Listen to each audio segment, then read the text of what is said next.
இந்த பதிவு யாருக்குன்னா ஒரு சில பெற்றோருக்கு தான். அது ஆண் பிள்ளைகளை பெற்றவங்களா இருந்தாலும் சரி, பெண் பிள்ளைகளை பெற்றவங்களா இருந்தாலும் சரி. கல்யாணம் ஆயிடுச்சா அவங்க வாழ்க்கைய வாழட்டும், விட்டுருங்க. அவங்க கிட்ட போய் இருக்கணும்னு கூட நினைக்காதீங்க. ஒரு அடி தூரமா இருந்தாதான் உங்களுக்கு நிம்மதி. இது எல்லாரும் கிடையாது, ஒரு சிலருக்கு தான். ஆனா சேர்ந்தே இருக்கிறவங்களும் இருக்காங்களா, பெத்தவங்களை விடாதவங்களும் இருக்காங்க. அவங்களுக்கெல்லாம் பொருந்தாது. ஏன்னா எனக்கும் பிள்ளைங்க இருக்காங்க, மருமக பேரம்பேத்தி எல்லாம் இருக்காங்க. ஒரு சிலர் பார்க்காதவங்களும் இருக்காங்க.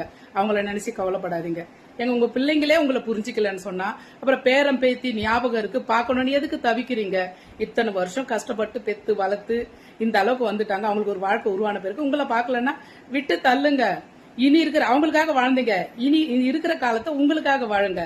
அதை விட்டுட்டு அவங்கள நினைச்சிட்டு புரிஞ்சிக்க மாட்டாங்க. அவங்களுக்கும் பிள்ளைங்க இருக்காங்க. நாளைக்கு இன்னைக்கு நீங்க கஷ்டப்படுறதா நாளைக்கு அவங்களும் கஷ்டப்படுவாங்க.